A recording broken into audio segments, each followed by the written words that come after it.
നമസ്കാരം. ഗൾഫ് ഫോക്കസിലേക്ക് വിശദമായി ഞാൻ ഗോകുൽ രവി. കോതമംഗലം കുട്ടമ്പുഴയിൽ അട്ടിക്കളത്ത് 3 സ്ത്രീകൾ വനത്തിനുള്ളിൽ അകപ്പെട്ടു. പശുക്കളെ തിരയാൻ വനത്തിനകത്തേക്ക് പോയ സ്ത്രീകളാണ് വഴിതെറ്റി വനത്തിലകപ്പെട്ടത്. എബിൻ ജോസ് ചേരുന്നുണ്ട് വിവരങ്ങളുമായി. എബിൻ, രാത്രി വൈകിയും ഇവർക്ക് വേണ്ടിയുള്ള തെരച്ചിൽ തുടരുകയാണോ? ഉൾവനത്തിലേക്കാണോ ഇവർ അകപ്പെട്ടു പോയിരിക്കുന്നത്? ഗോകുൽ, ഇപ്പോഴും തെരച്ചിൽ തുടരുകയാണ്. നിലവിൽ 4 സംഘങ്ങളായിട്ടാണ് ഇപ്പോൾ തെരച്ചിൽ നടക്കുന്നത്. അതിൽ വനപാലകരുണ്ട്, അഗ്നിരക്ഷാസേനയുടെ ആളുകളുണ്ട്, നാട്ടുകാരുണ്ട്. ആ രീതിയിലാണ് പരിശോധനകൾ തുടരുന്നത്. ഇന്ന് ഉച്ചയോടുകൂടിയാണ് പാറക്കുട്ടി, മായ, ഡാർലി എന്നീ 3 സ്ത്രീകൾ അവരുടെ പശുവിനെ കാണാതായതിനെ തുടർന്ന് വനത്തിനുള്ളിലേക്ക് കയറിപ്പോയത്. കഴിഞ്ഞ ദിവസം മേയാൻ വിട്ട പശുവാണ്, തിരിച്ചു വന്നില്ല.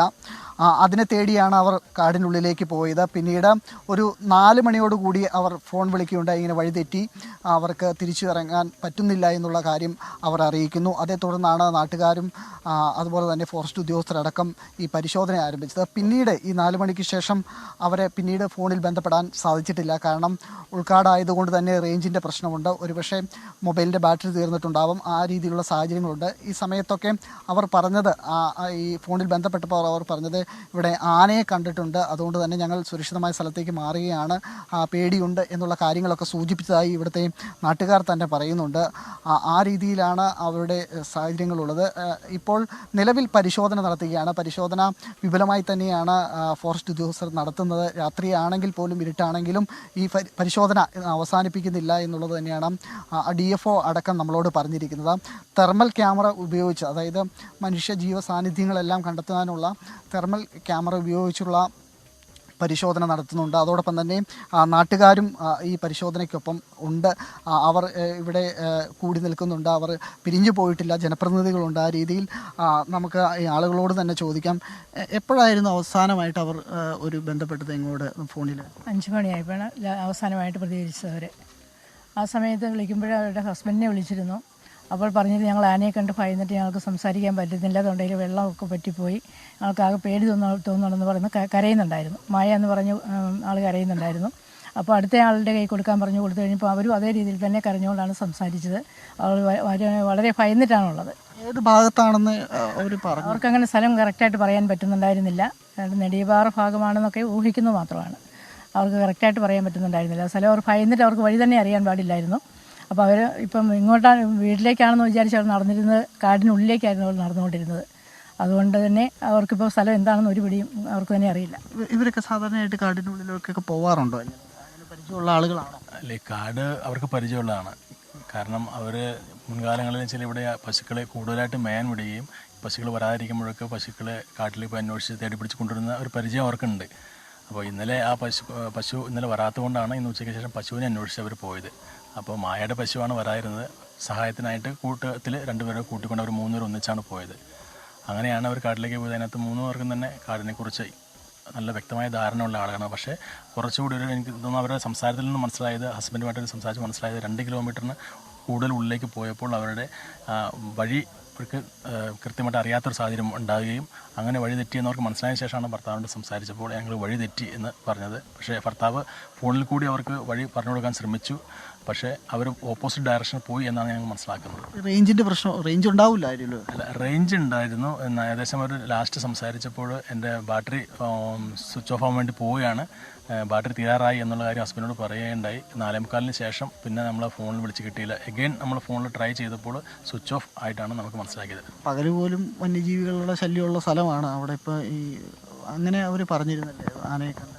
അവർ അവസാനം ഫോണിൽ സംസാരിച്ചപ്പോൾ അവർ പറഞ്ഞ ഒരു പാറയുടെ മുകളിലാണ് ഉള്ളത്, ചെക്ക് ഡാം അവർ കണ്ടിട്ടുണ്ടായിരുന്നു എന്ന് പറയുകയുണ്ടായി. പക്ഷേ നമ്മളെ സംബന്ധിച്ചിടത്തോളം ഇതിൻ്റെ മുകളിലേക്ക് പോയി കഴിഞ്ഞപ്പോൾ ഒരുപാട് പാറകളുണ്ട്. മുനിപ്പാറയുണ്ട്, വിരിപ്പാറയുണ്ട്, അതുപോലെ കയ്യന്ത പക്ഷേ ഏത് പാറയെന്ന് നമുക്ക് കറക്റ്റ് ഐഡൻറ്റിഫൈ ചെയ്യാൻ സാധിച്ചിട്ടില്ല. അപ്പോൾ ഈ പാറകളെല്ലാം കേന്ദ്രീകരിച്ചും ഒപ്പം തന്നെ 3-4 ചെക്ക് ഡാമുകളുണ്ട് പല സ്ഥലങ്ങളിലും. ചെക്ക് ഡാമുകൾ അവർ കണ്ടായിട്ട് പറയുകയുണ്ടായി. അപ്പോൾ ഈ ചെക്ക് ഡാമുകൾ കേന്ദ്രീകരിച്ചൊക്കെ അല്ലേ അന്വേഷണം നടക്കുന്നുണ്ട്. വിളിച്ചപ്പോൾ അവർ 3 പേരും ഒന്നിച്ച് തന്നെയാണെന്നാണ് പറഞ്ഞത്. അവർ 3 പേരും ഒന്നിച്ച് തന്നെയാണ് ഉള്ളത്. പക്ഷേ അവർ വളരെയേറെ പരിഭ്രമിച്ചിരിക്കുന്ന ഒരു അവസ്ഥയാണുള്ളത്. പ്രത്യേകിച്ച് അവരുടെ ചുറ്റും അന്നേരം അവസാനമായിട്ട് സംസാരിച്ചപ്പോൾ ആനയുടെ ശല്യം, അതായത് ആനയുടെ ഒച്ചപ്പാടും അതുപോലെ തന്നെ ആനയുടെ പരാക്രമവും അവർ സമീപ സ്ഥലത്ത് ഉണ്ടായതുകൊണ്ട് അവർ പരിഭ്രമിച്ചിട്ടാണ് ഉള്ളത്. നമ്മൾ പരിശോധനയ്ക്ക് പോയപ്പോൾ ഏതെങ്കിലും തരത്തിൽ വന്യജീവിയുടെ ശല്യം ഉള്ളതായിട്ട് ആദ്യം പോയ ആളുകൾ വന്യജീവി, അതായത് ആനയുടെ മുൻപിൽ പെടുകയുണ്ടായി. അതുപോലെ തന്നെ ആനയുടെ പരാക്രമം കാണുകയുണ്ടായി. പക്ഷേ പിന്നീട് കൂടുതൽ ആളുകൾ പോയപ്പോൾ ഈ ആനകളെല്ലാം തന്നെ എനിക്ക് തോന്നുന്നു പന്തപ്പുറ സൈഡിലേക്ക്, അതെന്ന് പന്തപ്പുറ സൈഡിലേക്ക് മാറി എന്നുള്ളതാണ് മനസ്സിലാക്കാൻ സാധിച്ചത്. കാരണം അവിടെ ഒരു ഓപ്പണായിട്ട് സംസാരിച്ചപ്പോൾ അവിടെ ആ സൈഡിലേക്ക് പട്ടികളുടെ കുറച്ചിലേക്ക് ഉണ്ട് എന്ന് പറയുകയുണ്ട്. അപ്പോൾ നമ്മുടെ ബലമായ സംശയം കൂടുതൽ ലൈറ്റും ആളുകളും ഇവിടെ നിന്ന് കയറി ചെന്നപ്പോൾ വന്യമൃഗങ്ങൾ പ്രത്യേകിച്ച് ആന ആ ഒരു സൈഡിലേക്ക് മാറിയിട്ടുണ്ടാവണം. ട്രൈബൽ സെറ്റിൽമെന്റ് ഉള്ള സ്ഥലമാണോ? ഇവിടുന്ന് നമ്മുടെയൊക്കെ ഇപ്പോൾ നിൽക്കുന്ന ഈ വഴിയുണ്ടല്ലോ, ഇവിടുന്ന് ഈ വഴി ഇങ്ങനെ ഇത് പണ്ട് ജീപ്പ് പോവായിരുന്നു, ഫോറസ്റ്റിൻ്റെ ജീപ്പ് മാമലക്കണ്ടം പന്തപ്പുറ വഴി മാമലക്കണ്ടം പോയിക്കൊണ്ടിരുന്ന വഴിയാണ്. ഇപ്പോൾ നമ്മൾ കുറച്ച് നാളുകളായിട്ട് 10-15 വർഷമായിട്ട് ഇതുവഴി ജീപ്പ് പോകാൻ സാധിക്കുന്നില്ല. ജീപ്പ് ഇപ്പോൾ ഈ വഴി ബ്ലോക്കായിട്ടാണുള്ളത്. ഇത് ഇവിടുന്ന് 3 കിലോമീറ്റർ നമ്മൾ ഈ ഫോറസ്റ്റ് തന്നെ സ്ട്രേറ്റ് പോയാൽ പന്തപ്പുറ ആദിവാസി കുടിയിൽ എത്തിച്ചേരും. അപ്പോൾ ഈ രീതിയിൽ തന്നെ തെരച്ചിൽ വിപുലമായി തന്നെ നടക്കുകയാണ്. ശുഭപ്രതീക്ഷയോടു കൂടി തന്നെയാണ് നാട്ടുകാരും അതുപോലെ തന്നെ ഫോറസ്റ്റ് ഉദ്യോഗസ്ഥരടക്കമുള്ളത്. എത്രയും വേഗം തന്നെ അവരെ കണ്ടെത്താൻ സാധിക്കും. കാരണം ഈ പരിശോധനകൾ 4 സംഘങ്ങളായിട്ടാണ് നടക്കുന്നത്. ആ പരിശോധനയിൽ ശുഭപ്രതീക്ഷ ഉണ്ടാകുമെന്നുള്ളത് തന്നെയാണ്. അവർ അധികം ഉൾക്കാട്ടിലേക്ക് പോയിട്ടില്ല എന്നുള്ള ശുഭപ്രതീക്ഷ അവർ പങ്കുവയ്ക്കുന്നുണ്ട്. അതിൽ ഒരാൾക്ക് കുറച്ച് കാടിനെ സംബന്ധിച്ച് അറിയാം, പക്ഷേ ഇരുട്ടായത് തന്നെ വലിയ പരിഭ്രാന്തിയുണ്ട്. ആനയുള്ള സ്ഥലമാണ്, അതുകൊണ്ട് തന്നെ അവർ സുരക്ഷിതമായി തന്നെ ഇരിക്കുമെന്നുള്ള വിശ്വാസത്തോടു കൂടി തന്നെയാണ് ഈ പരിശോധനകളെല്ലാം നടക്കുന്നത്. ഇന്ന് രാത്രി പരിശോധന നിർത്തുന്നില്ല, ആ രീതിയിൽ തന്നെ തുടരുകയാണെന്നാണ് DF അടക്കം പറയുന്നത്. ശരി എബിൻ, ഏതായാലും എബിൻ ഇവിടെ തുടരുകയാണ്. കുട്ടമ്പുഴ അട്ടിക്കളത്താണ് 3 സ്ത്രീകൾ വനത്തിലേക്ക് മേയാൻ പോയ പശുക്കളെ കാണാതെ വന്നതോടുകൂടി തിരയാൻ പോയത്. ഏതായാലും ആ 3 സ്ത്രീകളും വനത്തിൽ വഴിതെറ്റി അകപ്പെട്ടിരിക്കുകയാണ്. അവർക്ക് വേണ്ടിയുള്ള വിപുലമായ തിരച്ചിലാണ് അവിടെ നടക്കുന്നത്. എബിൻ ജോസാണ് വിവരങ്ങൾ നൽകിയത്. കൊല്ലം കരുനാഗപ്പള്ളി കുലശേഖരപുരത്ത് CPIM സംസ്ഥാന കമ്മിറ്റി അംഗങ്ങളെ പൂട്ടിയിട്ടു. ലോക്കൽ കമ്മിറ്റി സമ്മേളനത്തിന് എത്തിയ നേതാക്കളെയാണ് പ്രവർത്തകർ തടഞ്ഞുവെച്ചത്. ലോക്കൽ കമ്മിറ്റി തെരഞ്ഞെടുപ്പുമായി ബന്ധപ്പെട്ട തർക്കത്തെ തുടർന്നാണ് സംസ്ഥാന കമ്മിറ്റി അംഗങ്ങളായ സോമപ്രസാദ്, K രാജഗോപാൽ എന്നീ നേതാക്കളെ പൂട്ടിയിട്ടത്. വാർത്ത റിപ്പോർട്ട് ചെയ്യാനെത്തിയ 24 സംഘത്തിന് നേരെ പ്രവർത്തകരുടെ കയ്യേറ്റമുണ്ടായി.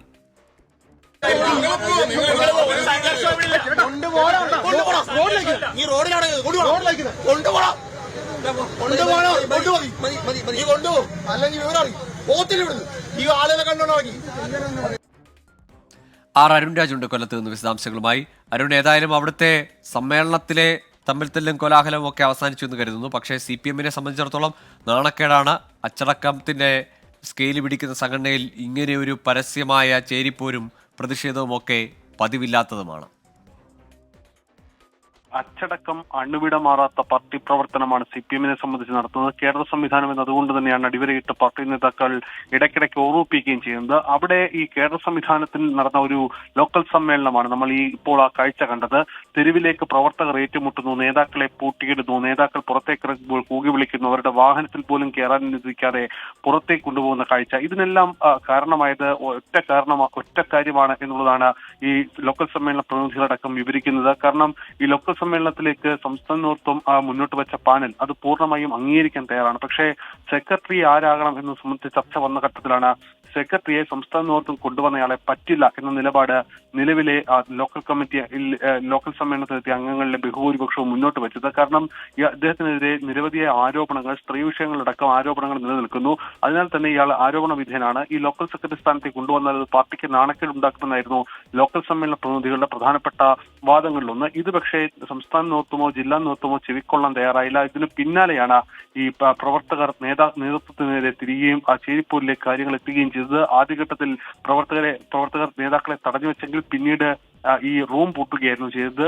ഇതിനുശേഷമാണ് ഈ പൂട്ടിക്കൊണ്ടുപോയ പ്രവർത്തകർക്കെതിരെ ഇരുവിഭാഗം സംഘടിച്ചെത്തി കയ്യാങ്കളിയിലേക്ക് അടക്കം കലാശിക്കുന്നത്. എന്തായാലും സമീപകാലത്ത് കാണാത്ത CPM സമ്മേളന കാഴ്ചയാണ് ഇന്ന് കുലശേഖരപുരത്ത് ഉണ്ടായത്. ശരി, സമ്മേളനങ്ങളിൽ തർക്കങ്ങൾ ഉണ്ടാകുമെങ്കിലും ഇങ്ങനെ തെരുവിലേക്കത് ഇറങ്ങുകയും മാധ്യമങ്ങൾക്ക് മുന്നിൽ പോലും തമ്മിൽ തല്ലുകയും ചെയ്യുന്ന കാഴ്ച അത് കൊല്ലത്താണ്. കുലശേഖരപുരത്തെ CPM ലോക്കൽ സമ്മേളനത്തിലാണ് ഉണ്ടായത്. ഗൾഫ് ഫോക്കസിലേക്ക് വീണ്ടും. വ്യത്യസ്ത സമയങ്ങളിൽ ടോൾ നിരക്കിൽ മാറ്റം വരുത്താനൊരുങ്ങിയ സാലിക് ഗതാഗത കുരുക്ക് ഒഴിവാക്കാനായി യാത്ര സുഗമമാക്കുക എന്ന ലക്ഷ്യത്തോടെയാണ് തീരുമാനം. വാഹന പാർക്കിംഗ് നിരക്കിലും മാറ്റമുണ്ടാകും. അടുത്ത വർഷം തീരുമാനം നടപ്പാക്കും. ഗതാഗത കുരുക്കിൽ നിന്ന് വാഹനയാത്രക്കാർക്ക് സുഗമമായ യാത്ര സാധ്യമാക്കുക എന്ന ലക്ഷ്യത്തോടെയാണ് പുതിയ തീരുമാനങ്ങൾ RTA പ്രഖ്യാപിച്ചിരിക്കുന്നത്. പുതിയ തീരുമാനപ്രകാരം രാത്രി 1 മണി മുതൽ രാവിലെ 6 മണി വരെ സാലിക് നിരക്ക് ഈടാക്കില്ല. തിങ്കൾ മുതൽ ശനി വരെ തിരക്കുള്ള സമയങ്ങളിൽ, അതായത് രാവിലെ 6 മുതൽ 10 വരെയും വൈകിട്ട് 4 മുതൽ രാത്രി 8 വരെയും 6 ദിർഹമായിരിക്കും ഈടാക്കുക. ഈ ദിവസങ്ങളിൽ രാത്രി 8 മുതൽ പുലർച്ചെ വരെ 4 ദിർഹമായിരിക്കും നിരക്ക്. ഞായറാഴ്ചകളിലും 4 ദിർഹമായിരിക്കും ഈടാക്കുക എന്ന് RTA അറിയിച്ചു. അടുത്ത വർഷം ജനുവരി അവസാനത്തോടെയാണ് പുതിയ നിരക്കുകൾ നിലവിൽ വരിക. പാർക്കിംഗ് നിരക്കുകളിലും അധികൃതർ മാറ്റം പ്രഖ്യാപിച്ചിട്ടുണ്ട്. ഇനി മുതൽ 6 ദിർഹമായിരിക്കും പ്രീമിയം പാർക്കിംഗ് നിരക്ക്. മറ്റു മേഖലകളിൽ രാവിലെയും വൈകിട്ടും തിരക്കുള്ള സമയങ്ങളിൽ 4 ദിർഹവും നൽകേണ്ടി വരും. ഓഫ് പീക്ക് മണിക്കൂറുകളിൽ സാധാരണ നിരക്ക് തന്നെ ഈടാക്കുമെന്ന് RTA വ്യക്തമാക്കി. അടുത്ത മാർച്ച് മുതലാണ് പുതിയ നിരക്ക് ഈടാക്കുക. 24 ദുബായ്. UAE ദേശീയ ദിനാഘോഷത്തിന്റെ ഭാഗമായി UAEയിൽ കേരളോത്സവം സംഘടിപ്പിക്കുന്നു.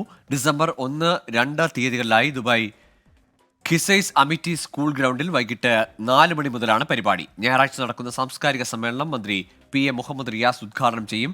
മേതിൽ ദേവിക മുഖ്യാതിഥിയായിരിക്കും. പത്മശ്രീ ശങ്കരൻകുട്ടി മാരാരും സംഘവും അവതരിപ്പിക്കുന്ന മേളവും നടക്കും. ആര്യ ദയാൽ, സച്ചിൻ വാര്യർ, സിതാരയുടെ project Malabaricus band, reality show വിജയി അരവിന്ദ് നായർ എന്നിവർ സംഗീത നിശയൊരുക്കും. കുടമാറ്റവും ആനയും ആനച്ചമയവും ഒപ്പം ശിങ്കാരിമേളത്തിന്റെ അകമ്പടിയോടെ സാംസ്കാരിക ഘോഷയാത്രയും ഉണ്ടായിരിക്കും. കേരളോത്സവത്തിന് പ്രവേശനം സൗജന്യമായിരിക്കുമെന്നും ഭാരവാഹികൾ ദുബായിൽ വാർത്താസമ്മേളനത്തിൽ അറിയിച്ചു. കഴിഞ്ഞ ദിവസം റിയാദിൽ ഉദ്ഘാടനം ചെയ്ത മെട്രോയ്ക്ക് സവിശേഷതകൾ ഏറെയാണ്. ഡ്രൈവർ ഇല്ലാതെ പ്രവർത്തിക്കുന്ന ഏറ്റവും ദൈർഘ്യമേറിയ മെട്രോയ്ക്ക് 85 സ്റ്റേഷനുകളുണ്ട്. 4 റിയാലാണ് മെട്രോ സർവീസിന്റെ ചുരുങ്ങിയ നിരക്ക്. സൗദിയിലെ പൊതുഗതാഗത ചരിത്രത്തിലെ നാഴികക്കല്ലാണ് കഴിഞ്ഞ ദിവസം ഭരണാധികാരി സൽമാൻ രാജാവ് ഉദ്ഘാടനം ചെയ്ത റിയാദ് മെട്രോ. പ്രാരംഭഘട്ടത്തിൽ പ്രതിദിനം 10 ലക്ഷം യാത്രക്കാരെ ഉൾക്കൊള്ളാൻ കഴിയുന്നതാണ് സർവീസ്. നൂതന സാങ്കേതിക സംവിധാനത്തിൽ വികസിപ്പിച്ചെടുത്ത റിയാദ് മെട്രോയ്ക്ക് നിരവധി സവിശേഷതകളുണ്ട്. 60 കിലോമീറ്റർ ഭൂഗർഭ ട്രാക്കുകൾ ഉൾപ്പെടെ 176 കിലോമീറ്ററാണ് ട്രാക്കുകളുടെ നീളം. 4 പ്രധാന സ്റ്റേഷനുകൾ ഉൾപ്പെടെ 85 സ്റ്റേഷനുകളുണ്ട്.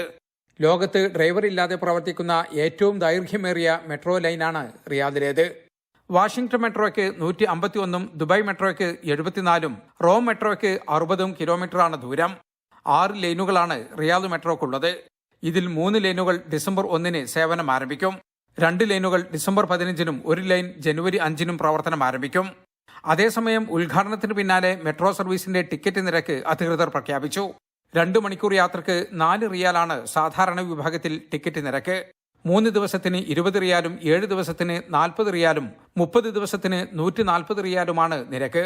ഫസ്റ്റ് ക്ലാസ് ആണെങ്കിൽ 2 മണിക്കൂറിന് 10 റിയാലും 3 ദിവസത്തേക്ക് 50 റിയാലും 7 ദിവസത്തേക്ക് 100 റിയാലും 30 ദിവസത്തേക്ക് 350 റിയാലുമാണ് ടിക്കറ്റ് നിരക്ക്. മെട്രോ യാഥാർത്ഥ്യമാകുന്നതോടെ റിയാദ് നഗരത്തിലെ ഗതാഗത കുരുക്കിന് ഒരു പരിധിവരെ പരിഹാരമാകുമെന്നാണ് പ്രതീക്ഷ. 13 രാജ്യങ്ങളിൽ നിന്നുള്ള 19 കമ്പനികൾക്കായിരുന്നു മെട്രോയുടെ നിർമ്മാണ ചുമതല. സൗദിയിൽ നിന്നും Jaleel Kanamangalam, 24. Organisation for regional unity and mutual അമിറ്റിയുടെ നേതൃത്വത്തിൽ ജിദ്ദയിൽ സൗഹൃദ സംഗമം സംഘടിപ്പിച്ചു. പ്രവാസികളുടെ സാമ്പത്തിക ക്രമീകരണം, ആരോഗ്യം, തൊഴിൽ, പരിശീലനം, കുടുംബം എന്നീ വിഷയങ്ങളിൽ വ്യത്യസ്തങ്ങളായ പരിപാടികൾ പ്രവാസ ലോകത്തും നാട്ടിലും സംഘടിപ്പിക്കുമെന്ന് ഒരുമ ഭാരവാഹികൾ അറിയിച്ചു. കൊണ്ടോട്ടി സെന്റർ ജിദ്ദയുമായും നാട്ടിലെ കൊണ്ടോട്ടി സെന്റർ ട്രസ്റ്റുമായും സഹകരിച്ചാണ് വിവിധ പരിപാടികൾ സംഘടിപ്പിക്കുന്നത്.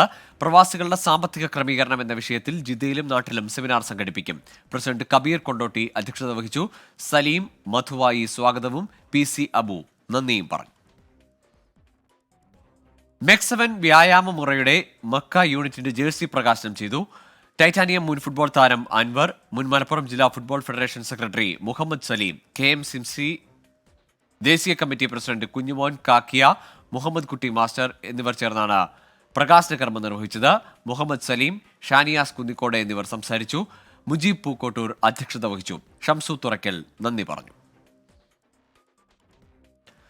സൗദിയിലെ ദമാമിലുള്ള പടന്ന നിവാസികളുടെ സൗദി പടന്ന കൂട്ടായ്മ ക്രിക്കറ്റ് ടൂർണമെന്റ് സംഘടിപ്പിച്ചു. റാക്ക ഇസാൻ കബാനി സ്റ്റേഡിയത്തിൽ സൗദി കിഴക്കൻ പ്രവിശ്യയിലെ പ്രമുഖരായ 16ഓളം ടീമുകൾ മാറ്റുരച്ചു. ടൂർണമെന്റിൽ കാസ്ക് ദമാമിനെ 2 റൺസിന് പരാജയപ്പെടുത്തി സൂപ്പർ സ്ട്രൈക്കേഴ്സ് അൽഖോബാർ ജേതാക്കളായി. ഫൈസൽ VK, ഖാദർ കാരോളം, ഹനീഫ സുലൈമാൻ, അമീർ പാണ്ഡ്യാല, അബ്ദുൽ ഫത്താഹ്, അഷ്റഫ് VK എന്നിവർ ട്രോഫികളും ക്യാഷ് അവാർഡുകളും സമ്മാനിച്ചു. നിർമ്മാണ വ്യവസായ മേഖലയിലെ പുത്തൻ ചലനങ്ങൾ പരിചയപ്പെടുത്തുന്ന ബിഗ് 5 ഗ്ലോബൽ എക്സിബിഷൻ ദുബായിൽ പുരോഗമിക്കുന്നു. 60 രാജ്യങ്ങളിൽ നിന്നുള്ള 2500-ലധികം സംരംഭകരാണ് ഇത്തവണ പങ്കെടുക്കാനെത്തിയിരിക്കുന്നത്.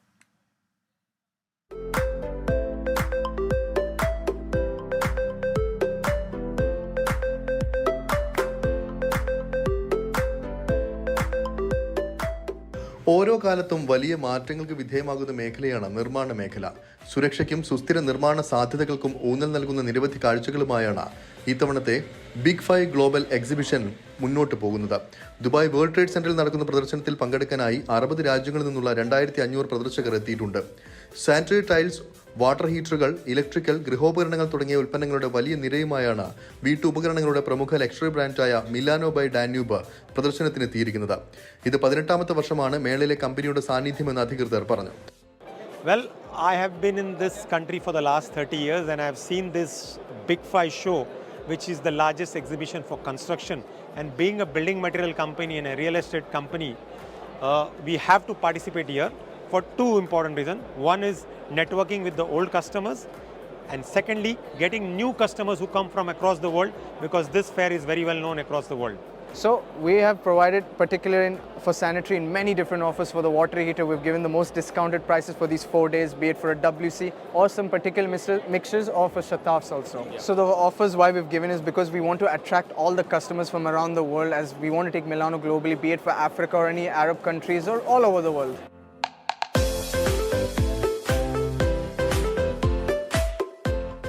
താപനില ക്രമീകരിക്കാനുള്ള സൗകര്യവും കപ്പ് വാഷറും റെയിൻ വാട്ടർ ഫ്ലോയും അടങ്ങിയ മിലാനോയുടെ പിയാനോ കിച്ചൺ സിങ്ക് മേളയിൽ എത്തുന്നവർക്ക് കൗതുകമാവുകയാണ്.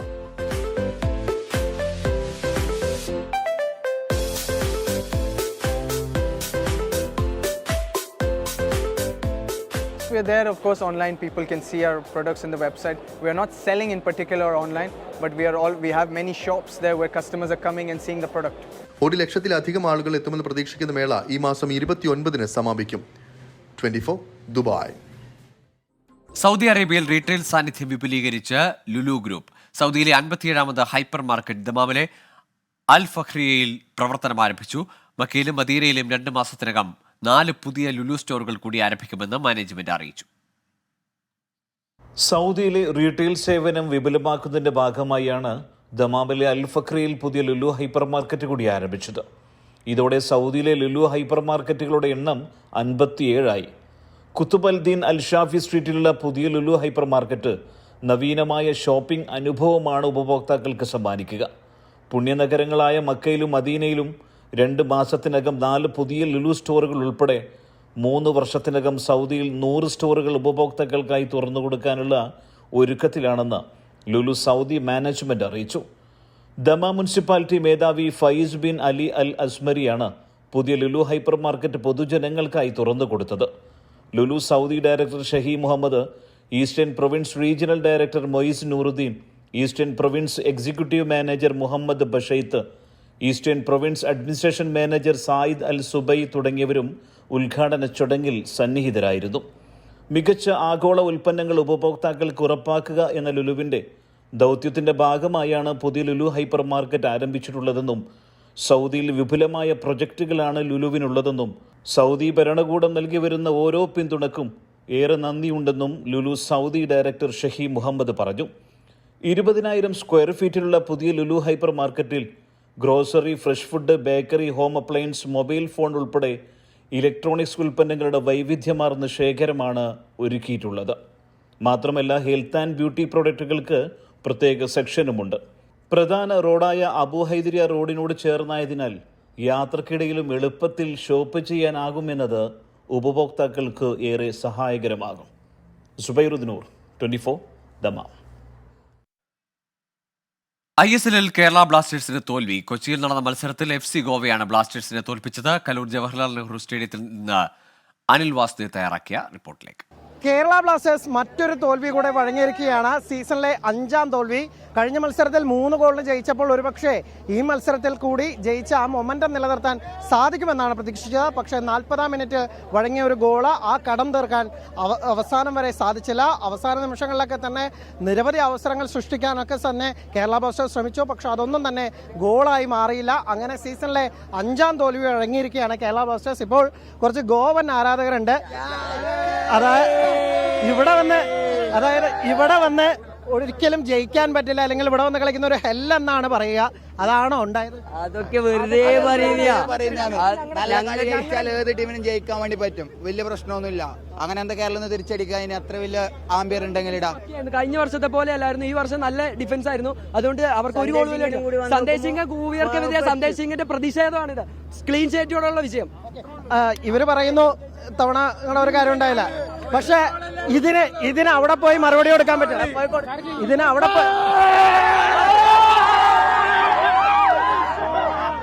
ഇതാണ് അവസ്ഥ. കേരള ബ്ലാസ്റ്റേഴ്സ് ആരാധകരുടെ കുറച്ച് നിൽക്കുന്ന ഈ ഒരുപക്ഷെ അവസാന നിമിഷങ്ങളിലൊക്കെ കിട്ടിയ ഒരു അവസരങ്ങളൊക്കെ മുതലാക്കാൻ പറ്റാത്ത ഭയങ്കര നിരാശയായില്ല. നല്ലൊരു നിരാശയുണ്ട്. കളിച്ച് പക്ഷെ പെനാൽറ്റി ബോക്സിന്റെ അവിടെ ഷൂട്ടിംഗ് ഇല്ല, അകത്തോട്ട് കയറാൻ മാത്രമേ നോക്കണുള്ളൂ, ഷൂട്ടിംഗ് പറ്റണില്ല. നേരത്തെ കണ്ണട കൊടുക്കണം, അതാണ് പറയാനുള്ളത്. എനിക്കൊരു സംശയമുണ്ട്, ഇവിടെ ഫുട്ബോളാണോ അല്ല സിനിമേന്റെ ഓഡീഷൻ ആണ് നടക്കുന്നത്? ഈ പറഞ്ഞതുപോലെ കുറച്ച് ഗോവയുടെ ടാക്ടിക്സിനെ കുറിച്ചൊക്കെ കുറച്ച് പരാതികളുണ്ട്. അനാവശ്യമായി ഫൗളിന് വേണ്ടി ശ്രമിക്കുന്നു തുടങ്ങിയ പരാതികളൊക്കെ ഉണ്ട്. ഇതിനൊക്കെ തന്നെ അങ്ങ് ഗോവയിൽ പോയി മറുപടി കൊടുക്കാമെന്ന പ്രതീക്ഷയിൽ കൂടിയാണ് കേരള ബ്ലാസ്റ്റേഴ്സ് ആരാധകർ. എന്തായാലും അടുത്ത മത്സരത്തിലെങ്കിലും ബ്ലാസ്റ്റേഴ്സ് ജയിക്കുമെന്നാണ് ഇവരുടെ പ്രതീക്ഷ. കൊച്ചിയിൽ നിന്ന് നിഖിൽ സോമനൊപ്പം അനിൽ വാസുദേവ്, 24. ഇപ്പോൾ വരുന്ന ഒരു വാർത്തയിലേക്കാണ്. രാസലഹരി കേസിൽ പ്രതി ചേർക്കപ്പെട്ട യൂട്യൂബർ തൊപ്പി എന്നറിയപ്പെടുന്ന നിഹാദും 3 സുഹൃത്തുക്കളും ഒളിവിലാണ്. അവർ മുൻകൂർ ജാമ്യാപേക്ഷയുമായി കോടതിയെ സമീപിച്ചിരിക്കുന്നു എന്ന വാർത്ത കൂടി വരുന്നുണ്ട്. നിഹാദിന്റെ പാലാരിവട്ടത്തെ വീട്ടിൽ നിന്നാണ് പോലീസ് ലഹരി പിടികൂടിയത്. നിഹാദിന്റെ 3 സുഹൃത്തുക്കളെയും പോലീസ് പ്രതി ചേർത്തിട്ടുണ്ട്. ഏതായാലും ഇവർ സുഹൃത്തുക്കളായ 3 യുവതികളും നിഹാദും ഇപ്പോൾ ഒളിവിലെന്നാണ് വിവരം ലഭിക്കുന്നത്. അമൽ സുരേന്ദ്രനുണ്ട് വിശദാംശങ്ങളുമായി. അമൽ, ഏത് കോടതിയിലാണിപ്പോൾ ഈ രാസലഹരി കേസിലൊക്കെ അങ്ങനെ മുൻകൂർ ജാമ്യത്തിന് സാധ്യതയുണ്ടോ? ഏത് കോടതിയാണ് ഇയാൾ സമീപിച്ചിരിക്കുന്നത്? ഗോകുൽ, കേരളത്തിൽ ഒന്നാകെ വളരെ ചലനങ്ങൾ സൃഷ്ടിച്ച, അല്ലെങ്കിൽ കേരളത്തിന്റെ സോഷ്യൽ മീഡിയയിൽ ആകെ താരമായി നിൽക്കുന്ന ഒരു യൂട്യൂബറാണ് തൊപ്പി എന്ന് പറയുന്നത്. തൊപ്പിയുടെ ചുറ്റിപ്പറ്റി വിവാദങ്ങളും ഒട്ടും കുറവല്ലായിരുന്നു. തൊപ്പിയെയും തൊപ്പിയുടെ സുഹൃത്തുക്കളും നിരവധിയായിട്ട് വിവാദങ്ങൾ ഉണ്ടാക്കിയിട്ടുണ്ട്. അതിന്റെ ഭാഗമായി ഏറ്റവും ലേറ്റസ്റ്റ് ആയി വന്നിരിക്കുന്ന ഒരു വിവാദം എന്ന് പറയുന്നത് തൊപ്പിയുടെ പാലാരിവട്ടത്തുള്ള വീട്ടിൽ നിന്ന് അല്ലെങ്കിൽ ഫ്ളാറ്റിൽ നിന്ന് രാസലഹരി കണ്ടെത്തിയിരിക്കുന്നു എന്നുള്ളതാണ്. പാലാരിവട്ടം പോലീസാണ് ഈ ലഹരി കണ്ടെത്തിയിരിക്കുന്നത്. ഇതേ തുടർന്ന് തന്നെ തൊപ്പിക്കും തൊപ്പിയുടെ 3 വനിതാ സുഹൃത്തുക്കൾക്കും വേണ്ടിയിട്ടുള്ള അന്വേഷണം ഊർജിതമാക്കിയിട്ടുണ്ട്. പക്ഷേ ഇതുവരെയും തൊപ്പിയെയും തൊപ്പിയുടെ 3 വനിതാ സുഹൃത്തുക്കളെയും കണ്ടെത്താൻ സാധിച്ചിട്ടില്ല. അതേസമയം ഫ്ളാറ്റിലുണ്ടായിരുന്ന തൊപ്പിയുടെ 3 സുഹൃത്തുക്കൾക്കെതിരെ കേസെടുത്തിട്ടുണ്ട്. തൊപ്പി ഒളിവിൽ പോയതിന് പിന്നാലെ തന്നെ എറണാകുളം പ്രിൻസിപ്പൽ സെഷൻസ് കോടതിയിൽ മുൻകൂർ ജാമ്യത്തിന് വേണ്ടിയിട്ട് അപേക്ഷ സമർപ്പിക്കാനുള്ള തയ്യാറെടുപ്പുകളിലാണ്. പക്ഷെ ഇത്തരത്തിലുള്ള ഒരു കേസിൽ മുൻകൂർ ജാമ്യം ലഭിക്കുമോ എന്ന കാര്യം ഇപ്പോഴും സംശയാസ്പദമായി നിലനിൽക്കുന്ന കാര്യമാണ്. ശരി, അമലാണ് വിവരങ്ങൾ നൽകിയത്. ഏതായാലും ഗെയിമിങ്ങിലൂടെ പിന്നീട് യൂട്യൂബിലൊക്കെ വലിയ തരംഗമായി മാറിയ വിവാദങ്ങളിൽ കേസുകളിലൊക്കെ പെട്ട ആളാണ് ഈ തൊപ്പി. ഏതായാലും രാസലഹരി കേസിലാണ് തൊപ്പി പ്രതി ചേർക്കപ്പെട്ടിരിക്കുന്നത്. തൊപ്പിയെയും സുഹൃത്തുക്കളെയും തപ്പി നടക്കുകയാണ് പോലീസ്. ഇതോടെ ഗൾഫ് ഫോക്കസ് പൂർണ്ണമാകുന്നു. നമസ്കാരം.